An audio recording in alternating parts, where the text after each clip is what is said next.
बिस्मिल्लाहिर्रहमानिर्रहीम। एक दिन नबी करीम सल्लल्लाहु अलैहि वसल्लम अपने इस्लामी लश्कर के साथ जहाद पर तशरीफ़ ले जा रहे थे। रास्ते में एक जगह पड़ाव किया। नमाज अदा करने के बाद नबी करीम सल्लल्लाहु अलैहि वसल्लम ने अपने सहाबा कराम रज़ियल्लाहु तआला अन्हा से इरशाद फरमाया, जो कुछ खाना है यहीं पर खा लो।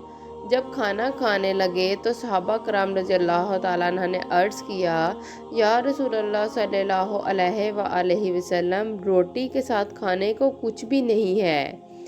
इस वक्त शहद की एक मक्खी बिन बनाती हुई आ गई। सहाबा कराम रज़ियल्लाहु तआला अन्हा ने अर्ज़ किया, या रसूलल्लाह सल्लल्लाहु अलैहि वसल्लम, ये मक्खी क्यों शोर मचा रही है?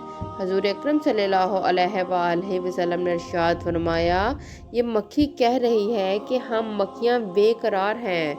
सहाबा कराम रज़ियल्लाहु तआला अन्हा के पास सालन नहीं है, हालांकि यहाँ करीब ही गार में हमने शहद का छत्ता लगाया हुआ है। वो कौन है जो शहद ले आए, क्योंकि हम खुद आप सल्लल्लाहु अलैहि वसल्लम की खिदमत में शहद पेश नहीं कर सकती हैं। आप सल्लल्लाहु अलैहि वसल्लम ने हज़रत अली रज़ियल्लाहु तआला अन्हु को हुक्म दिया कि इस मक्खी के पीछे चले जाएं और शहद ले आए। हज़रत अली मक्खी के पीछे चल पड़े और गार से शहद ले आए। आप सल्लल्लाहु अलैहि वसल्लम ने वो शहद सहाबा कराम में तकसीम कर दिया। सहाबा कराम रज़ियल्लाहु तआला अन्हा के खाना खाने के बाद वो मक्खी फिर बिन बनाती हुई आ गई। सहाबा कराम रज़ियल्लाहु तआला ने अर्ज़ किया, या रसूलल्लाह सल्लल्लाहु अलैहि वसल्लम, ये मक्खी अब क्यों शोर कर रही है? आप सल्लल्लाहु अलैहि वसल्लम ने फरमाया, मैंने इस मक्खी से एक सवाल पूछा था। फूल तो कड़वे भी होते हैं और फीके भी और कुछ बदमज़ा भी, तो ये तेरे मुंह में जाकर नहायत शीरीं और साफ शहद कैसे बन जाता है? तो मक्खी ने जवाब दिया, या रसूलल्लाह सल्लल्लाहु अलैहि वसल्लम, हमारा एक अमीर और सरदार है और हम इसके ताबिया हैं। जब हम फूलों का रस चूसती हैं तो हमारा अमीर आपकी ज़ात मुक़द्दस सल्लल्लाहु अलैहि वसल्लम पर दरूद पढ़ना शुरू कर देता है। हम भी इसके साथ मिलकर दरूद शरीफ पढ़ना शुरू कर देती हैं, तो वो बदमज़ा फीके और कड़वे फूलों का रस दरूद पाक की बरकत से मीठा हो जाता है और इसी दरूद पाक की रहमत बरकत से वो शहद बन जाता है और इसमें हर मर्ज़ की शफा मिल गई है। दरूद पाक की हद दर्जा फसीलते हैं। अगर कड़वे फूलों से मीठा शहद तैयार हो जाता है तो इसकी बरकत से गुनाह भी नेकियों में तब्दील हो जाते हैं। दरूद पाक नबी करीम सल्लल्लाहु अलैहि वसल्लम की ज़ात मुबारक से मोहब्बत का एक ज़रिया भी है।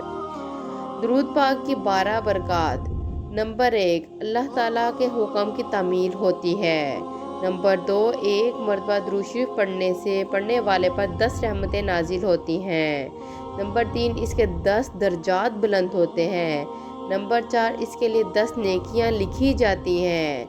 नंबर 5, इसके 10 गुनाह मिटाए जाते हैं। नंबर 6, दुआ से पहले दुरूद शरीफ दुआ की कबूलियत का बहस है।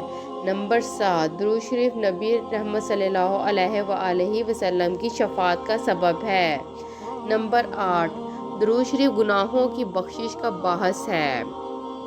नंबर 9, दुरूद शरीफ के ज़रिए अल्लाह ताला बंदे के गमों को दूर करता है। नंबर 10, दुरूद शरीफ पढ़ने के बाद बंदा क़यामत के दिन रसूल अकरम सल्लल्लाहु अलैहि वसल्लम का कुर्ब हासिल करेगा। नंबर 11, दुरूद शरीफ तंग दस्त के लिए सदका के कायम मुकाम है। नंबर 12, दुरूद शरीफ क़ज़ाए हाजात का ज़रिया है। कसरत दुरूद पाक से हासिल होने वाली दौलतें। जो शख्स दुरूद पाक कसरत के साथ पढ़ता है, इसको दर्जा ज़ैल दौलतें हासिल होती हैं। इसका दिल गुनाहों के ज़ंग और नफाक से पाक हो जाता है। दुरूद पाक की बरकत से इसके अमाल पकीज़ा और कबूल हो जाते हैं। दुरूद पाक इसके गुनाहों का कफ़ारा बन जाता है। दुरूद पाक पढ़ने वाले पर अल्लाह ताला और प्यारे महबूब सल्लल्लाहु अलैहि वसल्लम और मलाइका रहमतें भेजते हैं। کثرت درود پاک سے اللہ تعالیٰ اور سرکار دو عالم کا صلی اللہ علیہ وآلہ وسلم کا قرب خاص نصیب ہوتا ہے۔ جو شخص درود پاک کو ہی اپنی زندگی کا وظیفہ بنا لے، اس کے دنیا اور آخرت کے تمام کاموں کی کفایت کر دی جاتی ہے۔ درود پاک پڑھنے والے کی محبت لوگوں کے دلوں میں پیدا کر دی جاتی ہے۔ قیامت کے دن درود پاک پڑھنے والوں کو اللہ کے غضب سے ایمان، عرش الہی کا سایہ اور حوض کوثر پر حاضری میں محبوب خدا صلی اللہ علیہ وآلہ وسلم کی شفاعت حاصل ہوگی۔